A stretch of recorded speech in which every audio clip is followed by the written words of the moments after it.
These are Probability Notes 1, Basic Principles of Probability. Today we're going to be talking about finding sample spaces, finding outcomes. We're going to calculate probabilities and relative frequencies. We're going to start with finding sample spaces first, and in order to find a sample space you need to know two things. First of all, what an outcome is. Outcome is basically the result of an experiment. And what the sample space is, which is a list of all possible outcomes of an experiment. In math we usually call it the set. So let's consider a few situations here. Let's say we have a packet of Skittles, and it's got 10 Skittles inside this packet. And we want to count the number of red Skittles in this packet. Well, if you're unlucky, you might not get any. But you might get one, you might get two, you might get three. Heck, if you're lucky, the whole packet of Skittles might all be red. And if you do, that's great. Your sample space consists of all numbers between 0 and 10. So you could say 0, 1, 2, 3. All numbers between 0 and 10 are possible, so these numbers make up the sample space. There's so many, I can barely fit in the little box here. Altogether, if you count these numbers 1 through 10, there's 10 numbers, plus 0 makes 11. Now in other instances, if you're finding a sample space, it might be easy, like tossing one coin. There's two outcomes, heads and tails. I'm just going to abbreviate that H and T. And like I did in the first example, I'm going to put these little set brackets around the answer. Typically for a sample space, we use set brackets to denote a set. There's two outcomes here. Now what I've found is if you increase the number of coins, a nice way to organize things is to use a little tree diagram, where H and T represent the first coin toss, and then for the second coin toss, you could say heads, tails, or if you roll tails the first time, heads or tails the second time. So the sample space itself this is a way of organizing it. What I want to do is I actually want to make a list. So this is a tree diagram to keep my work organized. The actual sample space would be heads, heads, heads, tails, tails, heads, and tails, tails. That's 4 events altogether if you're counting. Now if you're doing 3 coins, it gets a little bit busier. We have heads and tails like we did for the first coin. This is going to split off into heads and tails and heads and tails. Now this denotes heads on the first, heads on the second. Third toss could be heads or tails. Heads on the first toss, tails on the second toss, third toss, heads or tails.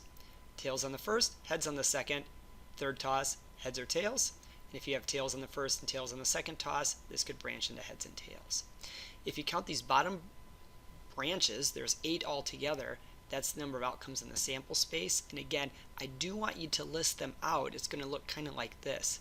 H, H, H, H, H, T. And you keep going and you list them all out. There, that was easy. And again, we have the set bracket at the end. Now, rolling 2 dice gets a little bit more complicated. I think one way you can lay this out is using a tree diagram like we did before, but that could get a bit messy because you're going to do 6 branches off each of these. What I like to do is I like to make a little chart. And we'll find that this chart is kind of helpful down the road for something else we're going to do. Now this is a way of organizing your data so you can count how many elements there are in the sample space.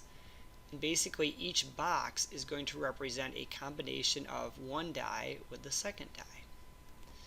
Now I agree that my diagram here is a little messy, but you kind of get the idea that this first little box here, that's like a 1-1 combination. 1 with the first die, 1 with the second die.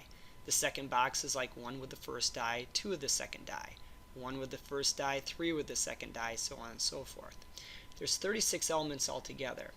Now I could be cruel and make you list all of the elements in the sample space. This would get a bit busy. I'll show you how it would kind of start off. You'd probably just do something like an ordered pair. 1, 1 representing the first die and then the second die. First die 1, second die 2, first die 1, second die 3, and you could go and continue to do this and list all the elements in the sample space this way. This would take a while. I wouldn't have you do anything like this on a homework assignment or a test, but if you had to do so, you'd be listing 36 elements altogether. The next thing we're going to do is we're going to find outcomes. We're going to talk about 3 different situations. We're going to list the outcomes for this particular event. We've already addressed what the sample space looks like for tossing 3 coins. You might remember there was 8 total outcomes. But how many of those outcomes involved getting exactly 2 heads? Let's go back and take a look for just a minute. If we go back to our sample space of tossing 3 coins and look where we actually tossed 2 heads, you'll notice that that happened here, here, and here. 3 different places. These 3 items here represent the list of outcomes of getting exactly 2 heads. So we go back to our outcomes page, and that list of outcomes again was HHT, HTH, and THH. If you want to put set brackets around it, I think that makes it look a little bit more special. Now, these last 2 items involve rolling 2 dice, and the first event is getting a sum of 6. So let's go back to our dice rolling combinations. If you go back to our chart, you'll notice that there's a bunch of spaces that are available where we could actually list the sums. We can actually write down what we would get if we added these pairs of numbers together, like 1 plus 1 makes 2, 1 plus 2 makes 3, 1 plus 3 makes 4, and you can go on and finish the chart that way. Let's do that. There we go. Looks great. Now, something that's kind of cool is if you take a look at the sums that you see here, you'll notice that there's a sum of 3 that happens kind of along this diagonal here. You can notice there's a sum of 4 that happens along this diagonal. In fact, you'll always find the same sum along each of these diagonals, which is pretty cool. Our focus is on the number 6. You notice that the sum of 6 appears 1, 2, 3, 4, 5 times in our diagram. I'm going to circle those so they're a little bit more clear. Those are the items that we want for our list of outcomes, and they correspond with the numbers that you see above and to the side of your chart. So to get this 6, we had to use a 1 and a 5. For this 6, it was a 2 and a 4, a 3 and a 3, 4 and a 2, 5 and a 1. We'll write those numbers down. So we had a 1 and a 5. I'll put them in parentheses like an ordered pair. 2 and a 4, 3 and a 3, 4 and a 2, 5 and a 1, which I can't quite squeeze in there, but that's okay. 5 and a 1. Now, what if you have an event that never can occur? You saw that the highest sum that we possibly could get was 12. 13, that can't happen. So what we say is there's no numbers in this list. Now, we're not going to put the number 0 here.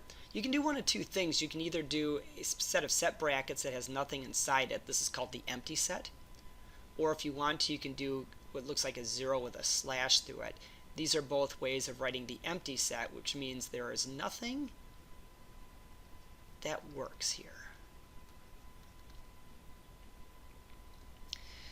As we move into probabilities, we're going to be calculating probabilities, and this has a lot to do with the outcomes that we just found as well as the sample space that we talked about earlier.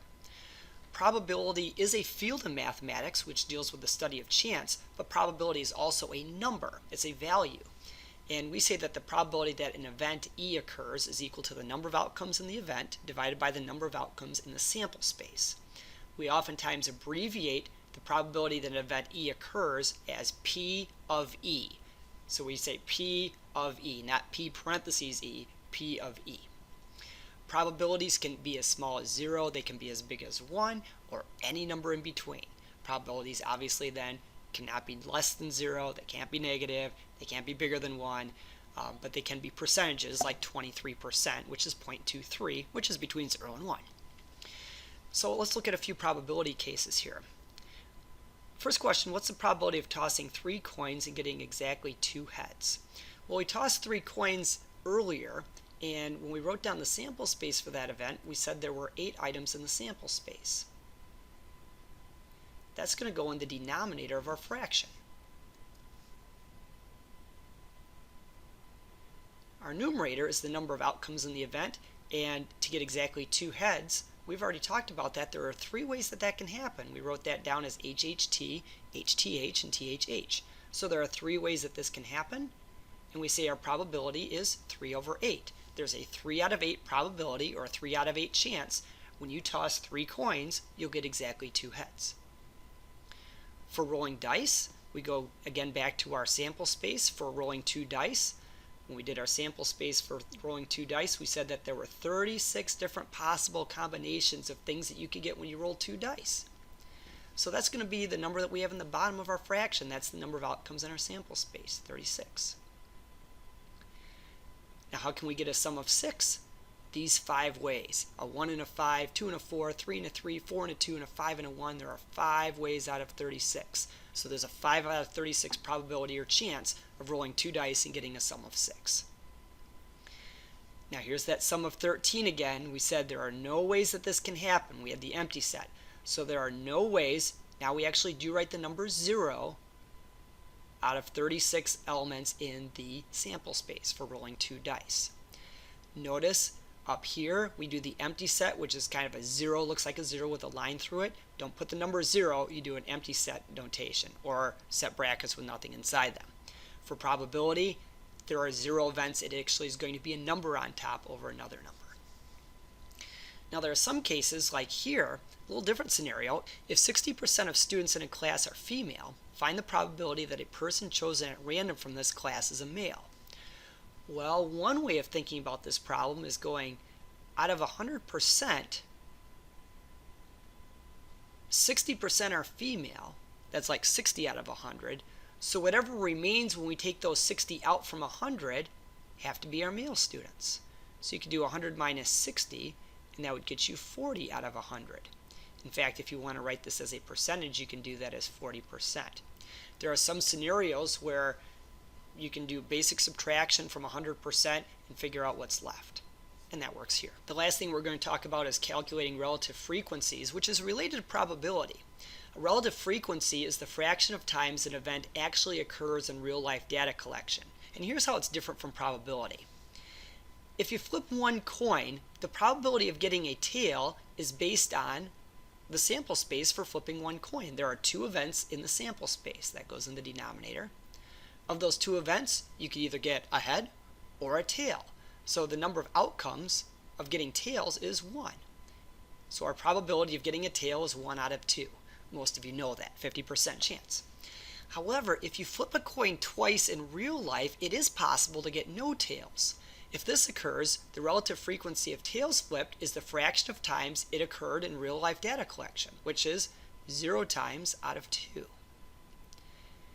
Usually, relative frequency is approximately equal to the corresponding probability.